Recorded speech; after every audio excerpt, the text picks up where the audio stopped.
Okay. So as I said, I'm from the Public Service Commission of Wisconsin. Stacy Rose from the Department of Natural Resources, and I thought it'd be just very useful to go through what we've seen so far as we've been reviewing some large or utility scale solar energy generation facilities. We have our contact details there, and feel free to reach out by email if you have follow-up questions as well. So I think most of you are probably well familiar with the DNR. I don't know if you're as familiar with the Public Service Commission and sort of what our role is in the state. The Public Service Commission is the state agency that's responsible for regulating public utility construction projects that are over a certain threshold and wholesale merchant plant construction projects that are over a certain megawatt size. The PSC also regulates utility rates, except for telecoms, and the quality of public utility service. What I do at the PSC is mostly just environmental reviews and looking at siting of projects. We are responsible for looking at siting with regards to generation, transmission, natural gas distribution infrastructure, not transmission. So like the Guardian pipeline that's done at the federal level, and water utility infrastructure. There are a lot of small water, big and small water utilities, and so we get a lot of projects from them. With regards to solar facilities, construction projects that come to us come with a need for either a certificate of public convenience and necessity, that's a CPCN, or a certificate of authority. The determination of which of those two permits is necessary is the size in megawatts of the project. So projects over 100 megawatts, those require a CPCN, and a CPCN is required from the PSC, whether it's being developed and constructed by a wholesale merchant plant like Endangered or NextEra or Savion, or whether it's being developed by a public utility like We Energies or Alliant. So if it's over 100 megawatts, they have to come to the commission for a construction siting permit. If it's below 100 megawatts, it needs a certificate of authority. Now, we don't typically see those projects if they come to us, if those projects are being proposed by a developer, an independent power producer like NextEra or Endangered, they require permits at the local level. So they would require, if you have a conditional use permit or a zoning permit, the county or the municipality would be responsible for reviewing the application and providing those permits. And the commission does not have oversight if it's a developer project at a CA level. If it's being proposed by a public utility though, and it's under 100 megawatts, so if it's Alliant or Madison Gas and Electric, if they're proposing a project under 100 megawatts, they come to us for a certificate of authority if it's over a cost threshold set by administrative code. So most utility scale projects, and utility scale for us is a big range, are CA level projects. We haven't had the public utilities propose single large projects.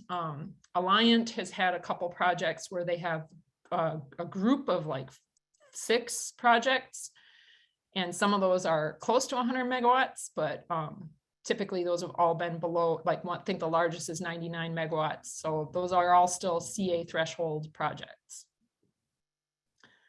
So what does this mean? It means something for yourselves in that what the level of participation and review for local counties and municipalities, but it also has implications for the PSC process.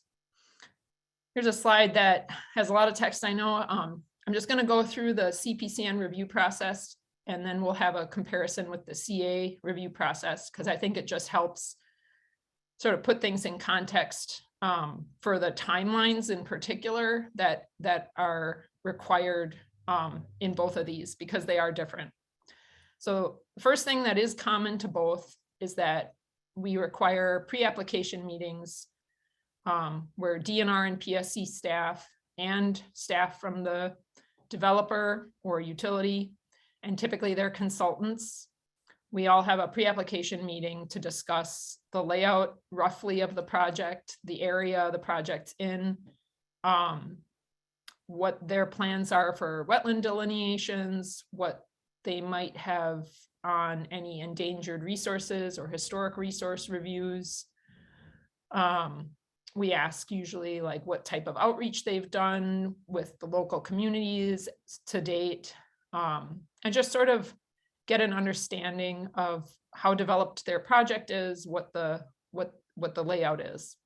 And also if they have any questions for us on what we might require for a complete application. So at some point after the pre-application meeting, they're required to submit an engineering plan that is primarily targeted to DNR, and it's intended to make clear what permits will be necessary. They're required to submit that engineering plan 60 days prior to being able to file an application to the PSC. And I should say all of these application materials are currently, the process is that we have an electronic records filing system on our website, and they are required to submit these filings to that system. And DNR has access to those. They can view them. The public can view those documents. And it's just a way of collecting them all in the same place with a sort of consistent filing system. Okay, so once the engineering plan is submitted, 60 days after that, they're able to file a CPCN application. Sometimes they take a lot longer than that. I think we have a few engineering plans right now for projects that we know are coming up. We've had pre-application meetings. We have the engineering plans, but it's been over 60 days. You know, they're not required to file they're not required to file 60 days after they submit the plan. They can take longer if they're still in development. When the application does come in though, we have a clock that starts for commission staff. We have a 30-day completeness review period. And in reality, because some documentation on our end takes up to a week to go through our process, that usually is a little bit shorter. So once those CPCN applications come in, staff are assigned to the docket, and we really have to pivot and start reviewing that application pretty quickly once it comes in to look to determine whether it's complete. If we don't make a determination within that 30 days, it's understood to be complete. And so then the docket, the CPCN clock generally starts. We have 180 days is the standard timeline for a CPCN process. That can be extended to 360 days, and it almost always is extended past the 180-day process. So if we don't find that an application is complete, then a notification has to be sent to the applicant with a list of items that are that we deem as not complete. And they can take as long as they want to respond and resubmit an application. And then that 30-day completeness review clock starts again. So some other timelines that these are specific more to the solar projects. When a CPCN comes in, sometimes they can have an environmental impact statement. Sometimes they have an environmental assessment. I'm going to be focusing on the environmental assessment process because that's what we've applied to the solar projects to date. So environmental staff send a notification letter. Let me take a step back. We ask the applicants to provide us with a mailing list of local residents, people that are considered impacted. We usually ask for, I believe, a mile out from the project facilities. All the landowners within a mile of project facilities to be included on a mailing list.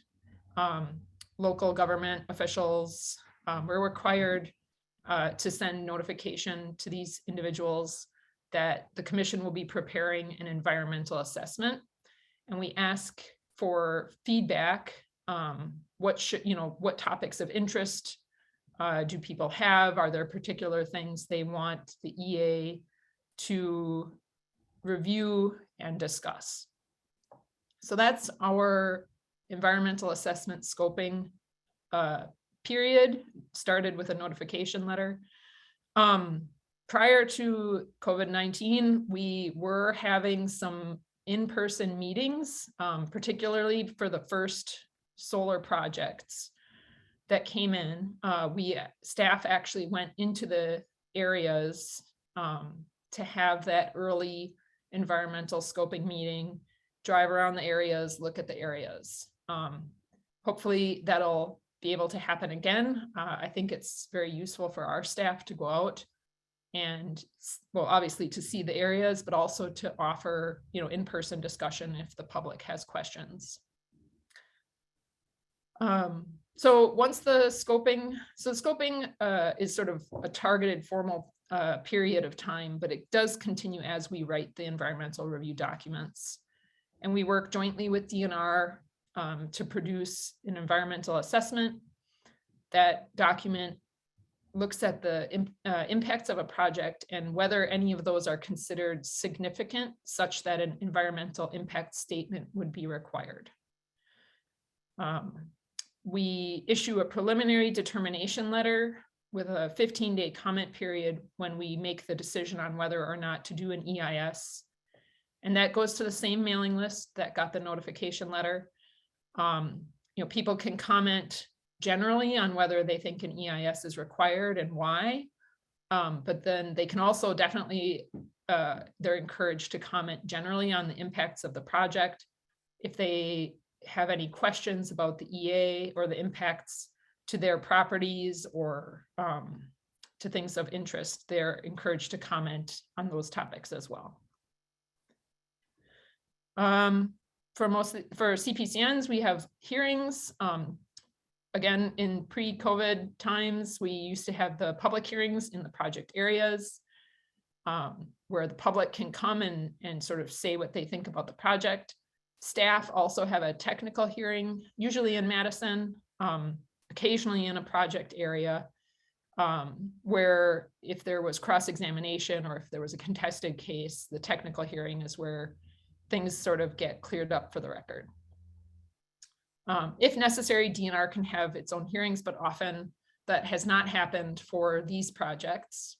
And then the commission will make its final decision based on the hearing record and issue its final decision or order. And it has to do that within that 360-day time period, or I believe it's considered approved. So if the commission wants to make modifications to a project or deny a project, it has to do that within that window.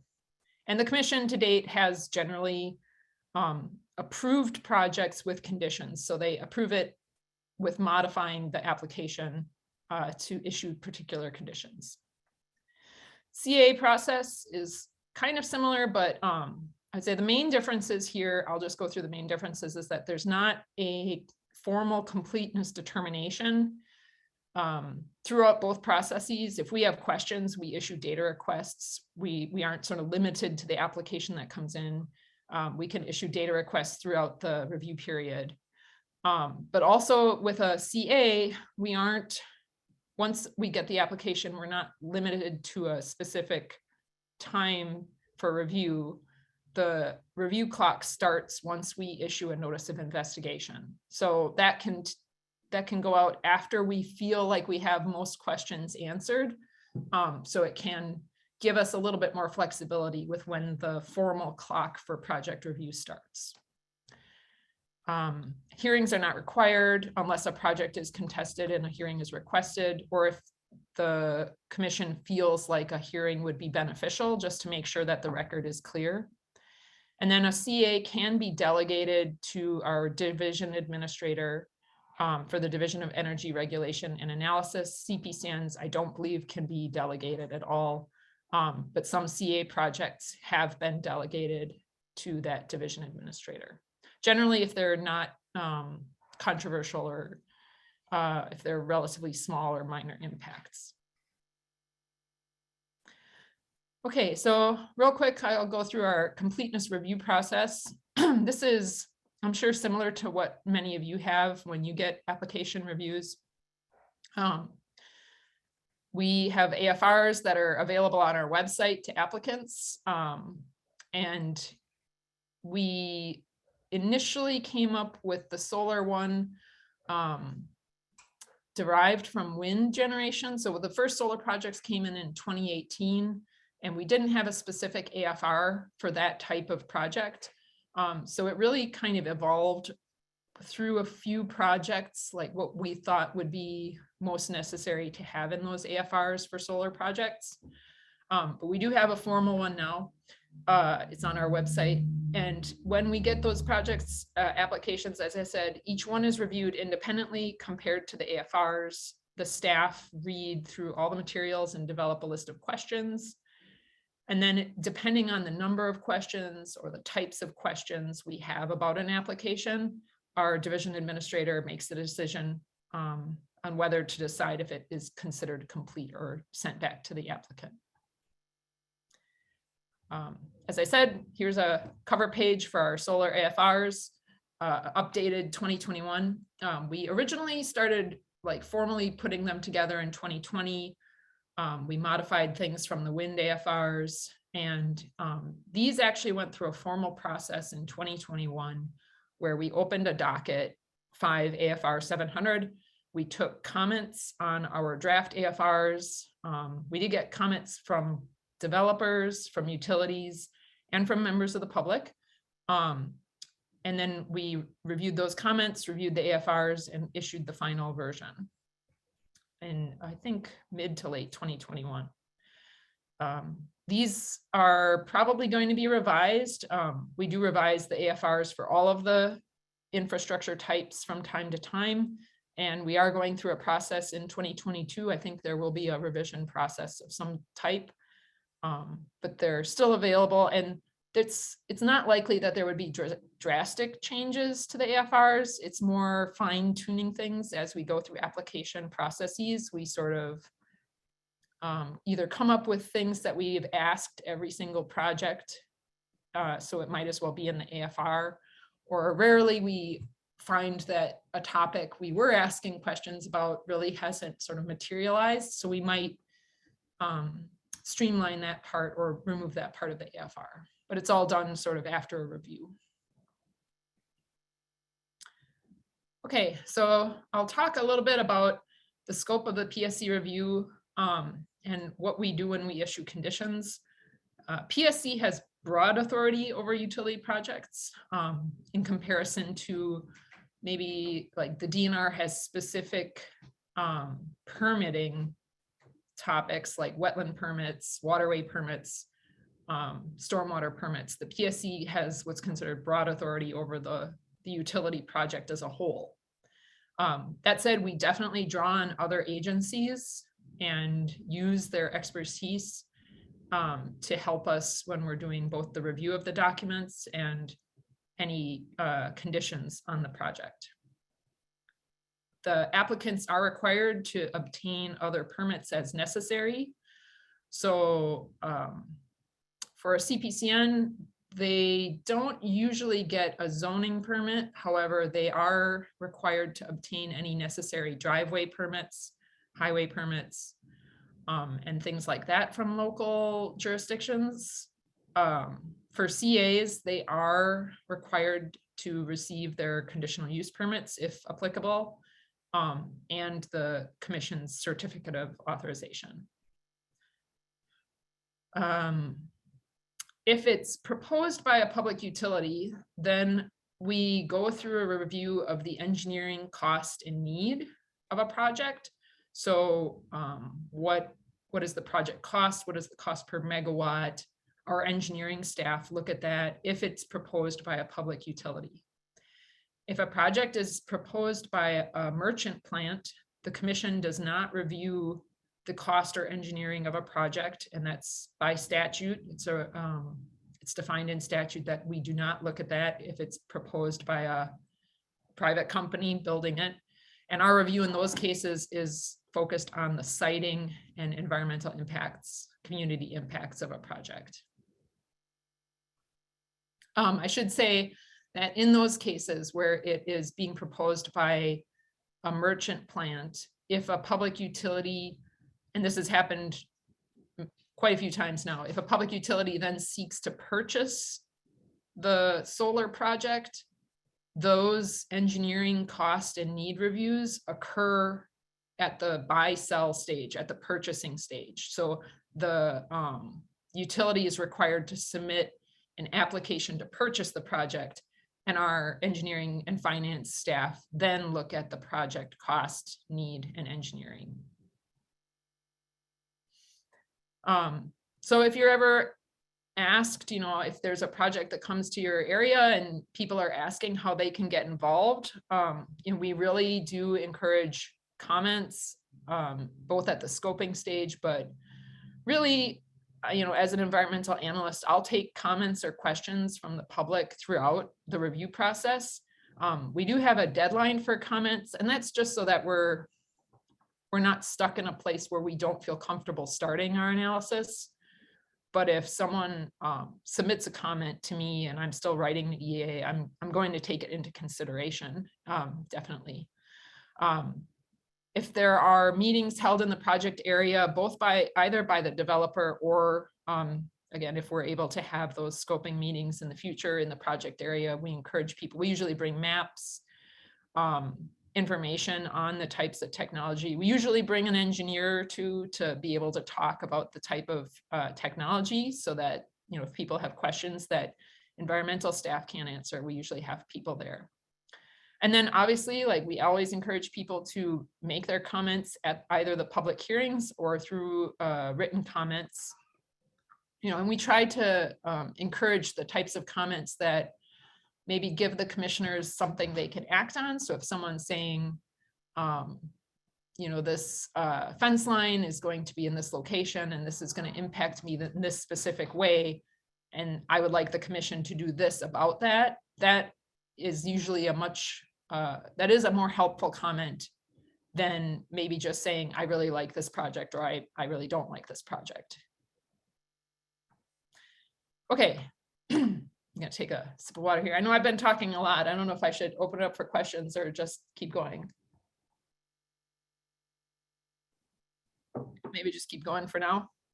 Okay. So these are going to be a review of the environmental impacts that we have kind of seen consistently through each solar project that's come to us. It's by no means exhaustive. This is just sort of the highlights, and at the end I'll have a place where if you want to ask about a specific type of impact, we can discuss that. Briefly, our review of projects is guided by the Wisconsin Environmental Policy Act. That's modeled off of the National Environmental Policy Act, and it requires us to disclose or consider environmental impacts associated with actions. It doesn't require certain actions in response to the disclosure of those impacts. You just have to sort of state what those impacts are anticipated to be. However, the commission can and often does mandate through order conditions specific environmental impact mitigation actions. So the picture there is reptile and amphibian exclusion fencing. That's not from a solar project, that's actually from a gas pipeline. I believe it's slender glass lizard exclusion fencing. So if there's a project that staff identify environmental impacts and a way to mitigate those impacts, the commission can require those actions. And that's a big part of what our job is, to look for those items. Through WEPA, projects are given different levels of environmental review requirements. Type 1 projects, these are defined in PSC code PSC4, Wisconsin Admin Code PSC4, there are tables at the end that list types of infrastructure projects and what type they are. Type 1 projects require an environmental impact statement. That's the highest sort of most structured level of environmental review. Type 2 require EAs to decide if there is a need for an EIS. And type 3s are similar to categorical exclusions for NEPA process. You know, we have a checklist where we look for potential for impacts. And if we need to do an EA because there's a chance something could have a significant impact, we can do that. I think I saw he's on the call. Our WEPA coordinator has discretion to upgrade a project's level of review. And we have done that for the solar projects that have been submitted to date. When PSC4 was written, the tables at the end of the PSC4 have solar projects generally as a type 3 project. So if I had to guess, I would say that, you know, the people writing that didn't anticipate solar projects of the size that we've seen. But when we first got the first couple large solar projects, and we're looking at projects of, you know, 1,000 acres, Adam, our WEPA coordinator, and staff, we decided to treat them as type 2 projects and do a EA. Just to clarify real quick, because it does get confused, if a project is a CA or a CPCN, that doesn't determine the level of review. It is defined through PSC4. And I would say the vast majority of the solar projects, and every project over 100 megawatts, has been treated as a type 2 with an EA. There have been some smaller projects submitted by Madison Gas and Electric that have been below, I think the largest they've submitted is 20 megawatts. And those have been treated as a type 3 project with a checklist and a sort of review, but not an EA. To give you a brief background, the first 2 solar projects came in basically at the same time in May of 2018. Prior to this, I should say these are the first 2 that came to the commission for the construction review process. Obviously, Wisconsin had quite a few small solar projects. I think the largest was maybe 2.2 megawatts out near Necedah. Don't quote me on that one, because I know that Dairyland had a range of smaller solar projects, but certainly nothing like the 150 megawatt Two Creeks project or the 300 megawatt Badger Hollow project that we saw in 2018. So since then, like I said, the smallest project that's come to us for review was 7 megawatts. It was a Madison Gas and Electric project that tipped the cost threshold, so it required commission the certificate of authority. And then the largest project reviewed to the commission is going on right now. It's the Koshkonong Solar Project, not too far from Madison, which is 300 megawatts on just under 2,500 acres. Here's a map. I'm sorry, this is not our interactive map. We do have an interactive maps available on our website. And but this does give you an indication of solar projects we've received to date, where they are in the state. And then there are a few that have become operational, Point Beach and Two Creeks up in Manitowoc County. Badger Hollow is in 2 phases. The first phase is operational. The second phase is being constructed. And then some smaller ones by Madison Gas and Electric have become operational. I do notice that Paris out in the southeastern part of the state this needs to be updated, because that did just start construction. At the commission, we are tracking the projects that come in and the ones that we know or are anticipating to come in.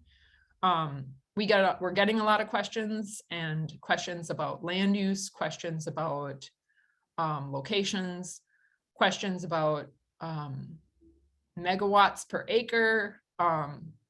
So we're trying to track, and sometimes we do new data collection based on requests from other staff or other agencies. So this is a list of the projects to date that we've either had come in for our review process, or the ones at the very bottom are ones that we've had pre-application meetings for, and I believe they've all, except maybe Supper Club Solar, provided their engineering plans. So those, are anticipated to come in 2022. Briefly, just talking about like the array area versus study area.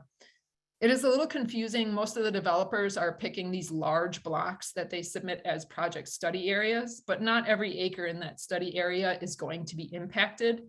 It's kind of like the broad circle encompassing any of the potential areas. And so final area impacted, if approved, is more representative of the final acreage of the project. And to date, at the bottom, you can see we've had 2,748 megawatts submitted. The last few on from Albany Solar down to Koshkonong have not yet had a commission decision. But if they do get approved, then we will have reviewed 2,748 megawatts on approximately 20,000 acres. So some of the environmental impact discussion in our EAs, I will go through, and again, these are not in any order of importance, or these were just sort of ones I pulled together sort of a little bit randomly, but things that have definitely come up and had public interest. I guess one of the first is setback distances. There's there was a lot of talk about it when wind projects started coming onto the scene. And with solar projects, there is not anything established at the state level for what setbacks are required to be. We ask, if you see these numbers 1.5, 0.3, these are lifted directly from our application filing requirements. So we do ask the applicant to state what their minimum setbacks are, what the reasons for setbacks distances they've chosen are. And then in 1.5.4, whether those setbacks are consistent with local zoning.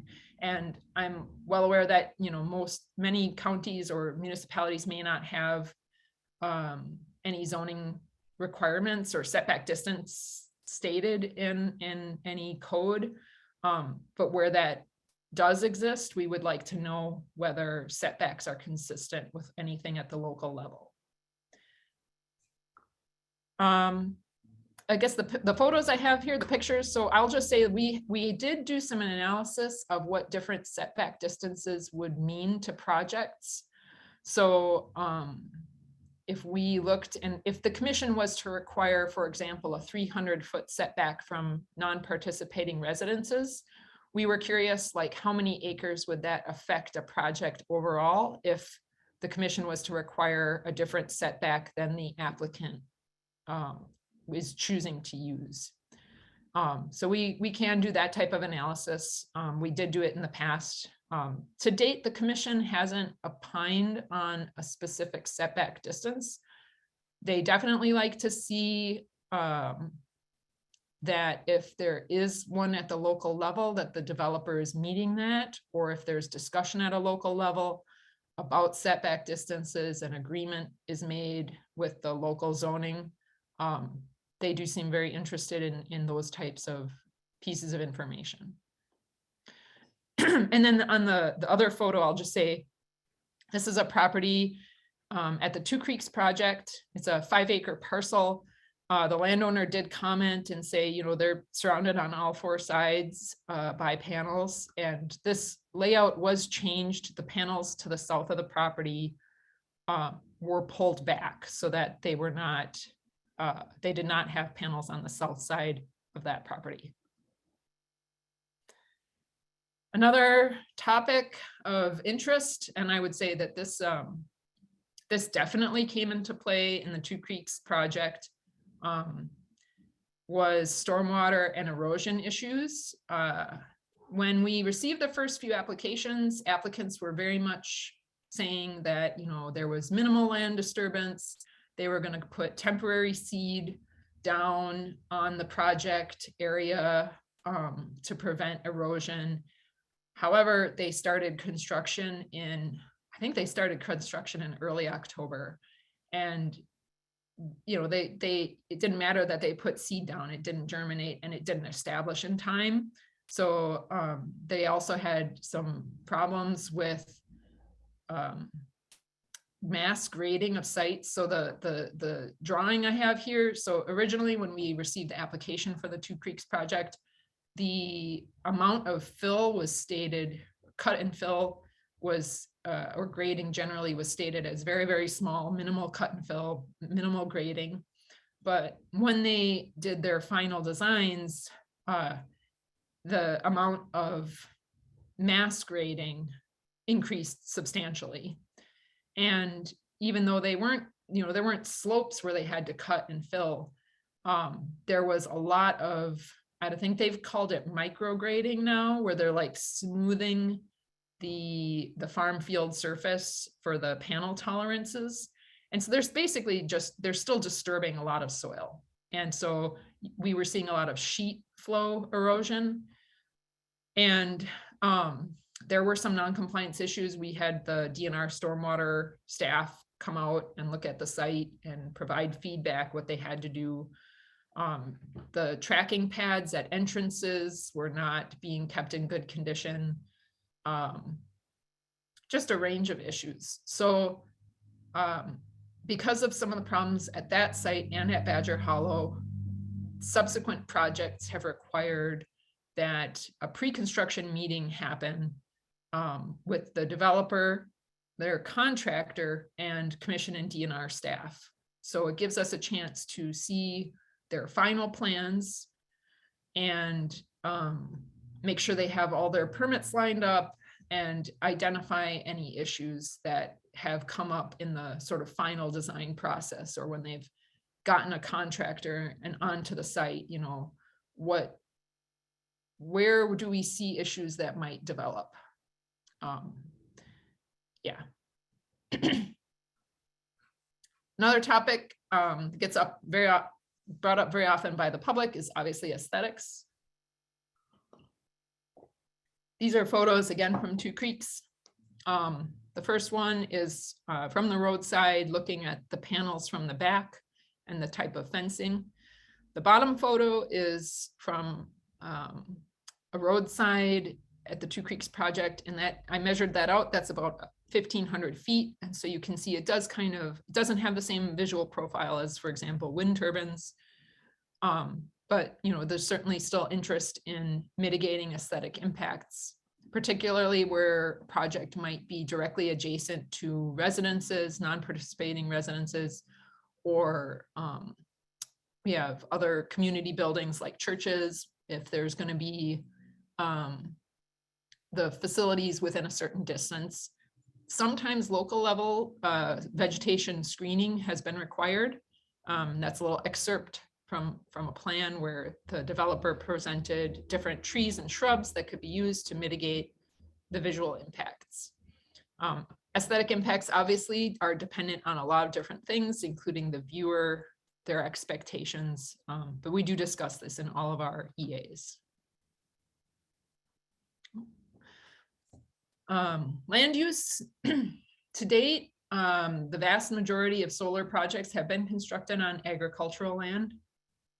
The exception for that was the Wood County project. It was developed by Savion, and it was all land that was owned by Golden Sands Dairy. It was in Red Pine Plantation, and then when I think there were issues with their CAFO permits and things like that, then they pivoted and leased it to solar development.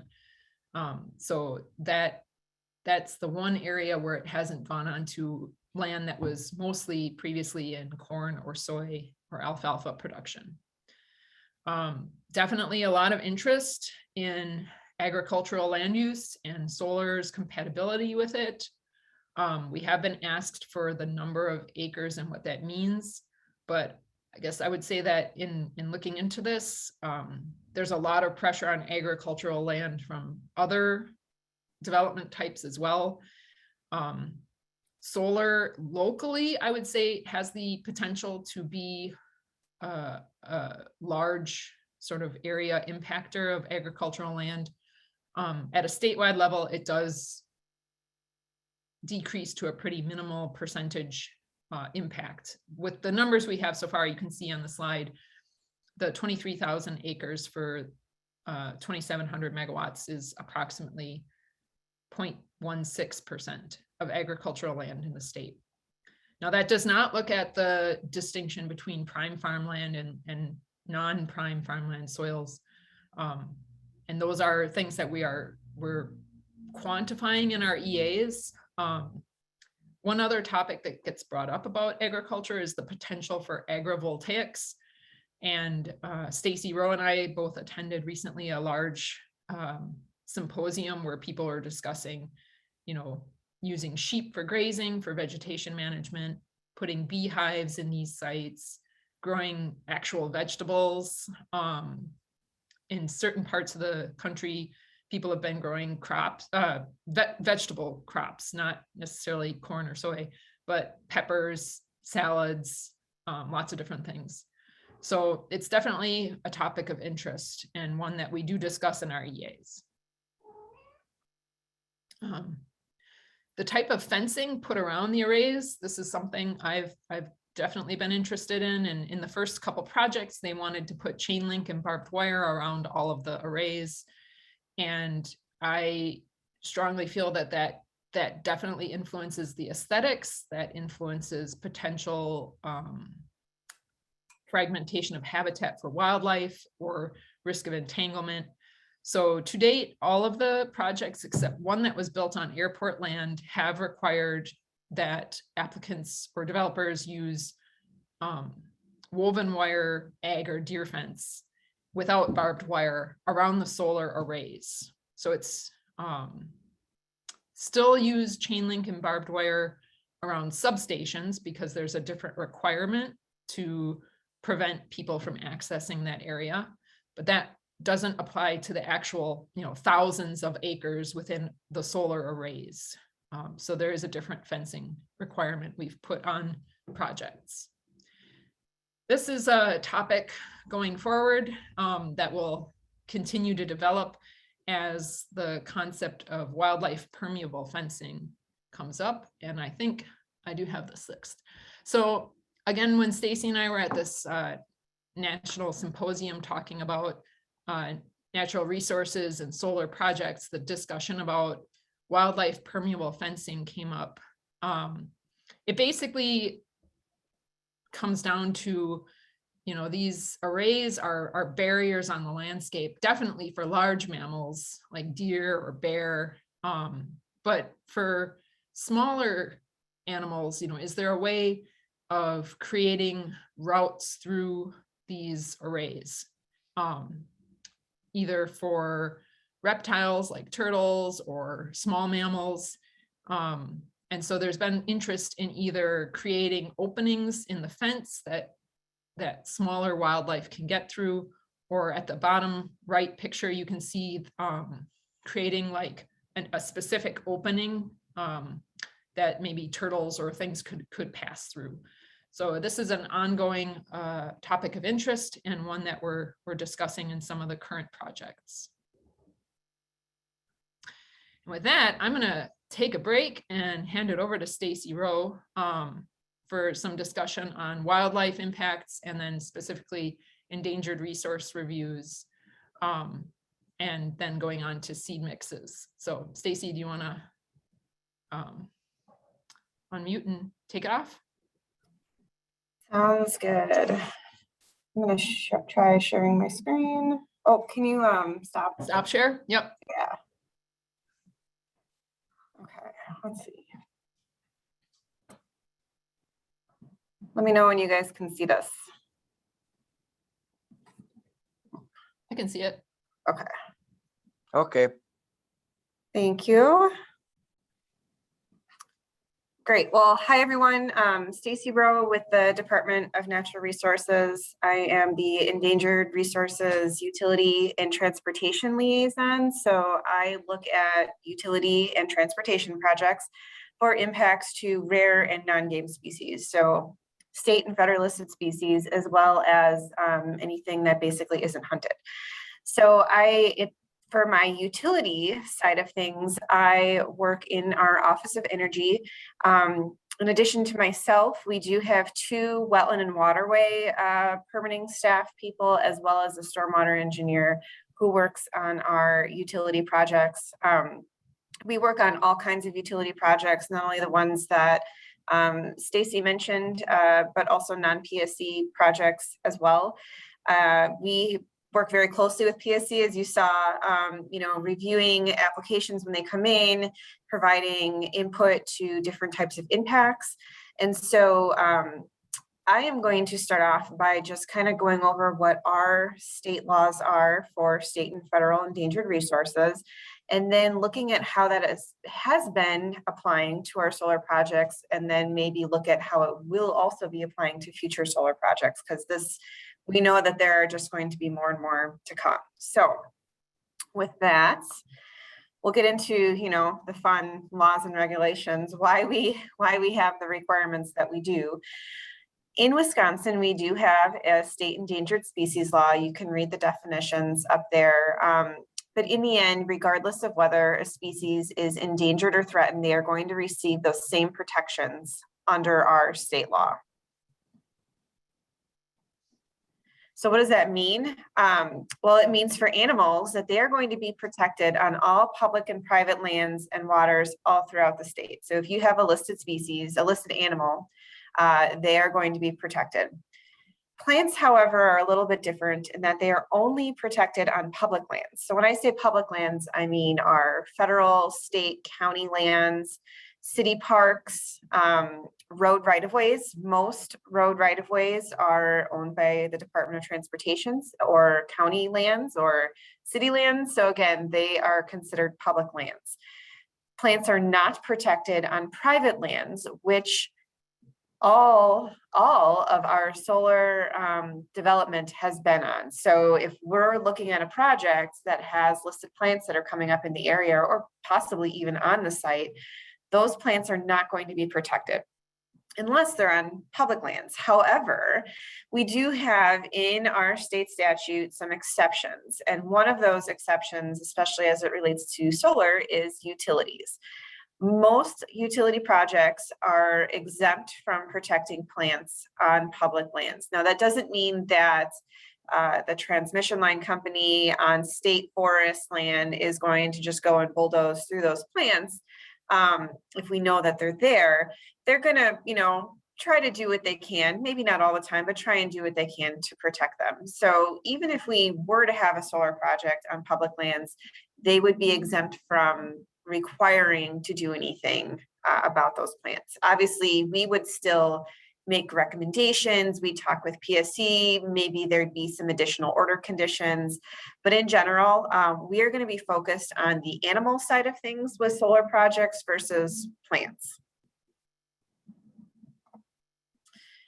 When we review projects, we also look at species that are considered special concern. So these are species that we know or likely think that there is a problem with their population or population levels are declining. However, they're not at the point where they are listed under the endangered species law as endangered or threatened. So when we review projects, we still make recommended actions, voluntary actions to try and protect these species where we can.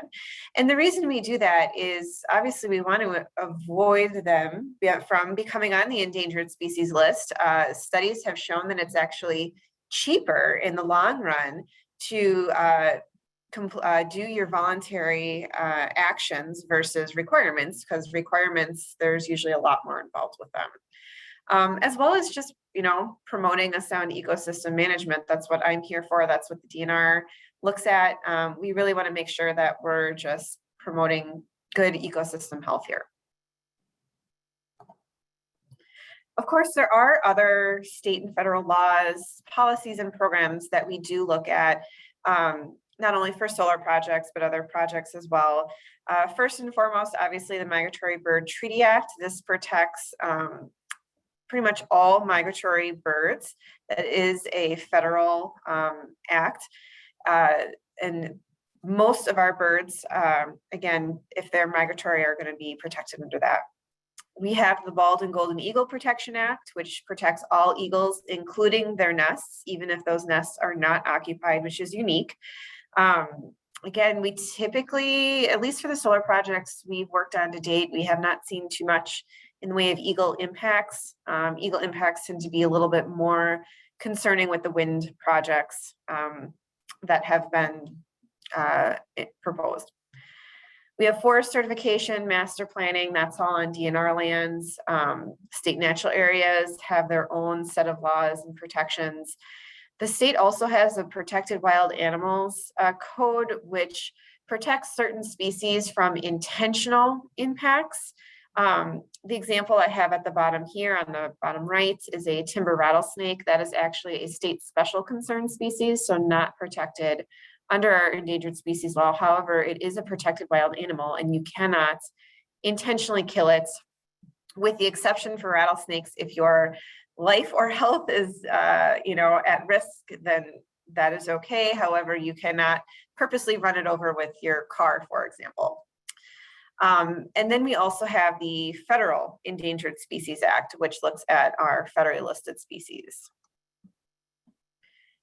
Also, when doing reviews, we look at our database, which houses all of our locations of our rare species, also houses our natural communities, as well as animal concentration sites, because both of these capture a lot of our native biodiversity, even if they're not supporting listed species. So for example, if we have a dry mesic prairie, native dry mesic prairie, then we may want to put in some voluntary actions, or perhaps there's a bird rookery, bat hibernacula, mussel bed, those types of things would be considered animal concentration sites.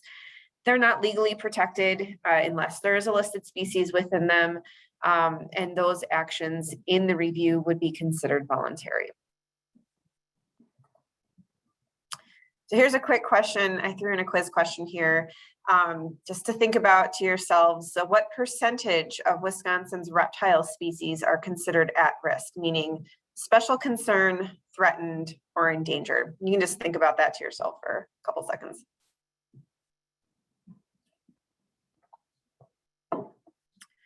There we go. Almost 60% of our reptile species are considered at risk, which is a pretty high number, especially in comparison to the rest of our taxa group. Obviously, filling out the top three, mussel species, and then bumblebees, which are becoming more and more concerning with their population levels.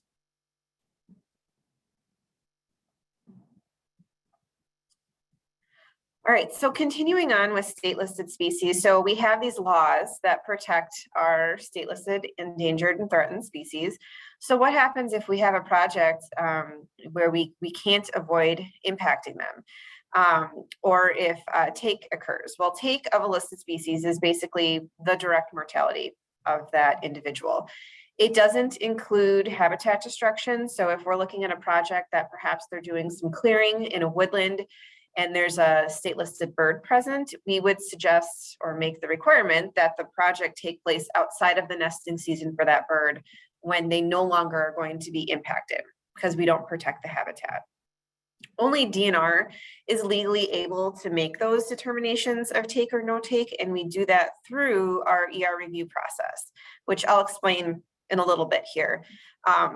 But through that review process is how we determine what species may be present in a project area, what actions may be required or recommended for that project, and then if it looks like we cannot avoid impacting species, we then move on to our incidental take permit process, which allows for the taking of a listed species, assuming that taking is unintentional and unavoidable to the carrying out of an otherwise lawful activity.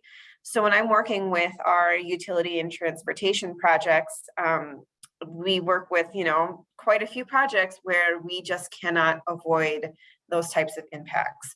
So we'll go through the process of getting an application in for an incidental take permit. We do need to have minimization and mitigation measures put into place, and there's always a public notice period, typically of 30 days, to allow the public to comment on those. Again, to date, for solar projects in particular, we have not needed to go down the IT routes. Like Stacy had mentioned, the vast majority of our solar projects have been in row crops, which are typically not going to be homes for many of our rare species. There are projects that do still have requirements to them. However, we have not needed to do an install take for solar projects to date. And I have to throw this in here because this usually gets asked quite often. So like I said, when we're doing our reviews, we use a database that looks at the location of the project, puts a buffer around that project, and brings in the rare species information. What is then given out is a review letter, which is actually a confidential document. All of our NHI data is exempt from the Wisconsin Open Records Law. And that means that we cannot be sharing our ER review letters with the general public. So when an application gets sent into the Public Service Commission, an ER review is required. However, that document is typically either redacted or made confidential because the public is not able to see it. And why? Why is that? Well, one, we don't want illegal collection or destruction of rare species. It's surprising to me how many people would want to go out and collect rare orchids or turtles, or because they don't like a certain species, go and disturb them. And so we keep that data protected for that reason. And also, to get access to our database, you have to obtain a data sharing license through our NHC Bureau, take a couple-hour training to learn how to use that data, how to interpret that data. And because of that, we wouldn't want that data to be misinterpreted, distributed, or really commercialized, because that's not what it's meant to be for. It's meant to help protect these species and populations. So like I said, when projects come in, we complete an endangered resources review for those projects. It again evaluates that project for any type of impacts to our rare species. So typically it's going to be the DNR writing those reviews. Everyone at DNR has access to the database. So whether it's me or others on our ER review team, permitting staff, maybe it's a land manager conducting a prescribed burn on DNR lands. We also have, I believe we're at 100, possibly more external certified ER reviewers. These are folks who, again, take a half-day long training, learn how to write a review, learn how to use the database, make these determinations. But in the end, and the reason we do this is because they want to, it helps them with their clients to get a better understanding of what could be impacted well ahead of time of needing to actually submit the review. However, their reviews are not finalized when they do them. They still have to be sent in to DNR for final sign off and approval. Because again, DNR is the only one who can make that final determination of take or no take. So for a solar project, quite often, I'll get a very, very large project area, because like Stacy said, they're looking at a much larger project area than what is actually going to be used on those solar panels. And so what's helpful is that the review will come back and say, well, you have potential habitat in this area for this species, here are your requirements. And more often than not, I've seen the developers say, oh, well, if we have habitat here, we're going to take that out of our project area because we just don't want to deal with the rare species concerns. And that's been really helpful in the long run. Okay, let's switch to looking at our hot solar topics as they relate to natural resources. A lot of this has already been stated before, but like both of us have said, in Wisconsin, at least, most of our solar facilities are being sited in row crop fields, ag fields, where, like I said, there just isn't a whole lot of rare species impacts. Even the project that wasn't, we were able to work with the applicant and avoid what impacts there could have been for those rare species. Again, no major teeny issues to date. There have been a couple federally listed species that have come up, and so we've just worked with Fish and Wildlife Service and the applicant to ensure that buffers are being put in place on their project to avoid those habitats that are immediately adjacent to the project area.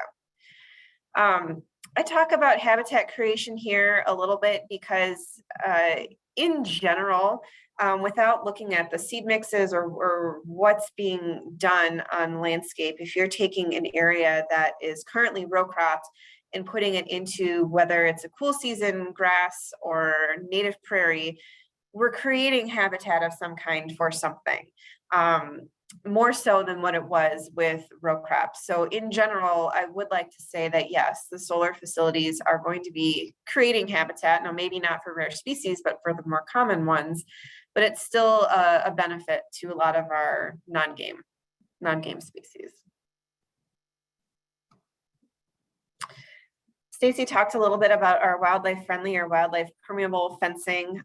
There are requirements under the National Electric Safety Code for fencing. However, we've been seeing where there have been benefits to make that fencing more friendly for wildlife, for large animals like deer, coyotes. The example you see on the right here is just an example of, again, a larger development that was proposed. And you can see a few, you know, between the M and the N, there's a very small corridor that hopefully follows the contours, you know, of the land a little bit to allow for some of that passage.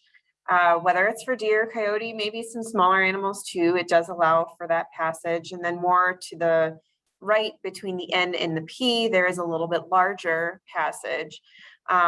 Because what we don't want are very large blocks of fenced areas that prevent deer movements or coyote or whatever large animal movement we want. And what happens then is it directs those animals to obviously the edges of the fences, and typically the edges are along roads. And that's the last thing we want, is for these large animals to now be funneled towards the roads and have vehicle collisions. So by allowing this passage through the solar fields, we're hoping at least that this allows, keeps the animals still off the road and through these passages. We do try and consult with, you know, our local wildlife biologists or other local folks who may have some knowledge of what those movements are like, what the current movements are like, and if we're able to accommodate for that or make those recommendations to the applicant, we can. But more often than not, it's pretty difficult to know what in any given area, what the deer are doing, unless you have a pretty obvious woodland patch in one area and a woodland patch here and a solar facility here. And then of course there's small animals, which in my world is what I focus on more, turtles, fox, other small animals, just that, you know, have a much smaller home range, that perhaps these fences or these arrays are now going to all of a sudden be blocking off a turtle's access to its nesting sites where they used to nest all the time. The photo on the left, I think Stacy had shared this one too, is an example of just, again, a small animal passage that we've been recommending quite often to our applicants to do. The photo in the middle is actually from California, showing a rare fox going under their fences and into the arrays, and therefore not being blocked from what was habitat for them, and they're still able to move around. So we're really trying hard to get those recommendations out to the applicants to know that, you know, we're trying to make sure that we're not completely fencing off areas of what is or was potentially, you know, suitable habitat for these critters. Pollinator habitat, I imagine Stacy will be mentioning this a little bit after I'm done. This has been a big push on our side as well. When the first solar developments came across our desk, quite often the habitat that was being put in, or the seed mix that was being put in under the panels, was a short stature, cool season grass, which, as you can see on the left side, turf grass is, you know, pretty standard. It's shorter, it's got a very short root system, And it does the job. It does what it needs to do. It prevents erosion control. It's short, so it's not going to be blocking the panels.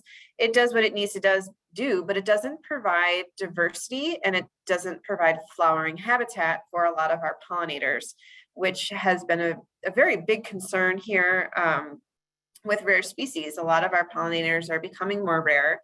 And we want to, see if we've got 20,000 plus acres more and more to come, how can we make this beneficial for them? So what not really, and we're just starting to get into this in Wisconsin, other states, as you can see, the photo I have in the upper right is from Illinois. Minnesota has a bunch of solar facilities with pollinator habitat underneath them, is to try to get native grasses and flowers that are shorter in heights established under these panels. It's going to increase the habitat for many critters, not just pollinators, but really anything that would use this type of prairie habitat. Because of that deep root depth, it's going to improve the soil quality much more than you would under with normal cool season grasses. And the maintenance is pretty easy. Once you get it established, it does take a few years to get established, but once it's established, just simply, mowing it, at the appropriate time of year, typically in the fall or early spring, is really the best way to keep it going. Obviously, we can't be doing burns under these panels, but we still can maintain it and keep it going for not just rare species, but the common pollinators too, monarchs in particular. That's been a huge concern as of late, our monarchs. So if we can get them, have these sites be made available to them, it could really help these species in the long run, even if these sites aren't going to be permanent on the landscape. 30 years is still a long time in the life of an insect. So it would be really trying to push for some more pollinator habitat, if not under the solar panels, at least in the rows, along the edges, really trying to get more established out there. Future topics that we're thinking about here, not only at DNR, at PSD 2, is, again, if we provide this great pollinator native mix under these panels and throughout the solar facility, is it going to be actually encouraging rare species to come, or is it going to, as one of our bird experts called it, a forest of solar, and not encourage our rare species? That's a question I'd love to answer, and so something that we're going to be thinking about in the future. Looking at bird impacts has been another thing that we have not seen studies done in the Midwest, but in the Southwest, there has been some documentation that a solar facility like what you see on the screen here to a bird looks like a lake or a water body. And if you're migrating and you need to, you're a duck and you need to stop somewhere, let's take a stop at the solar, at what you think is a water body and end up hitting the solar panels. So we are actually looking at a couple of studies in Wisconsin, trying to see if that is a concern in the Midwest, where you have obviously different habitats than the Southwest. And then vegetation management, again, just looking at ways to minimize the impacts to any type of species or critter that might be using the habitat under the panels, and how can we best, manage that vegetation so that it's meeting the solar requirements and keeping that vegetation short, but also minimizing those impacts to those critters. And with that, I'll take any questions, unless we want to keep going with the PowerPoint and then move on or do questions afterwards. And I'll just say at this point, like the only other topic I really wanted to mention was that we also look at historic resources for our reviews. And there has actually been a case where, because of a historic resource in a project area, the commission told a developer that there was a particular array that could not be used. That was obviously a very unique special circumstance. We have a staff person that does archaeology at the PSC. And so we were able to sort of look at that area discuss the potential impacts. And actually the developer agreed to avoid the area anyways, but the commission just kind of required that as well. So I think that was the only other real main topic I had, Stacy. So I'm definitely happy to open it up to questions. I know that this is a lot, so, but you know, maybe we missed something that you were all really curious about. So yeah, definitely willing to try to answer what we can.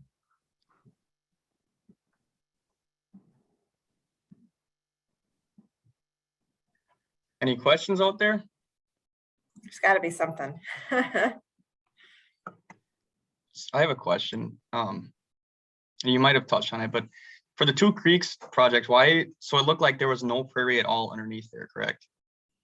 Underneath the panels, that's correct. They used just a range of grasses under the panels, and they proposed at both, well, so definitely at Two Creeks, what they proposed to do was look for buffer areas, and they put more diverse species mixes in those buffer areas. Okay. And so we actually, and then we had discussion with them because they were basically going to buffer around every array. And there is discussion in the literature about not setting up pollinator habitat next to areas that are continuing in row crops, because if they're still being treated with pesticides, you don't want to bring a bunch of bees and, you know, pollinators in if they're going to potentially get blasted with some pesticides. So we looked for areas that were maybe set back off of traditional row crop agricultural fields and put in. It was it was a pretty small percentage though. So yeah, the vast majority of the site was cool season grasses. Yep. Okay. And I would say I think we did persuade them to add clovers and both red and white. And then I think they said they would put in purple prairie clover, and maybe we got a coreopsis in there. They have an 18-inch height requirement for vegetation. And there's not a lot of native plants, flowering plants that are below that. So they push back on putting the forbs near the panels. But like Stacy said, maybe there's eventually, and I should say that Badger Hollow is taking a slightly different approach, and they're putting pollinator strips. They're putting slightly more diverse strips of vegetation in the arrays, sort of more intermingled with the grasses, but we don't really know how that's going to work out with management and things like that. Right. So Meant to provide corridor, I think, in Badger Hollow. You know, you've got a very small area, like 5-acre site, maybe not even that, couple acres of natives, and then down one row is pollinator habitat up to another couple acre site down there. So okay, a little bit different. And the picture in Illinois, I think it looked like the forbs were all the way up to the panels. Is that correct? And it in between the two? Yeah, and that's the way it is at most of the dairyland sites in western Wisconsin. So when we first looked at sites that were being developed, I believe the developer is Engie. They were talking about the fact that they have forbs mixed throughout the site. I don't think I've ever seen a list of the species, whether there's something blooming in each season, because that's generally the standard now for things that are pollinator mixes, is it needs to have multiple species each season. They definitely had rudbeckia underneath the panels. I don't know if those panels were higher, or I think the picture from Illinois, those might have been fixed tilt, right? So I didn't go into this technology discussion, but like historically solar panels were just sort of placed in a fixed orientation, and now all of the projects that we're seeing, they're on a single axis tilt, so they tilt and follow the sun during the day. Oh, okay. So they need to have the shorter vegetation on both sides of the panel's lowest point, as opposed to where it was fixed tilt and you could have short in front of the panels and taller behind. Right. Okay. I do know that I've seen at least one, if not two, seed companies actually start to develop a very specific solar seed mix that is meant to be I want to say 24 inches and shorter. So those seed mixes, they're out there. It's just trying to find that the right height mix and right. If you're only looking at 18 inches, it really minimizes what you can use, but there are certainly species out there that would work. Okay. Any other questions?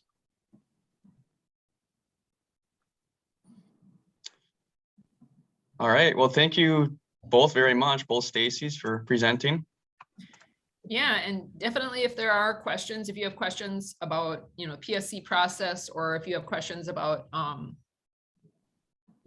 different codes or zoning, how we look at things with regards to like joint development agreements or memorandums of understanding, shoot us an email, and we're happy to answer those off the presentation too. So Okay. thanks very much for having Yeah. us. Yep. Yeah, thank you very much. And then you guys can sign off whenever you're ready, and then we're just going to continue our business meeting. Yeah, have a good Sounds day. good. All right, Thank thank you.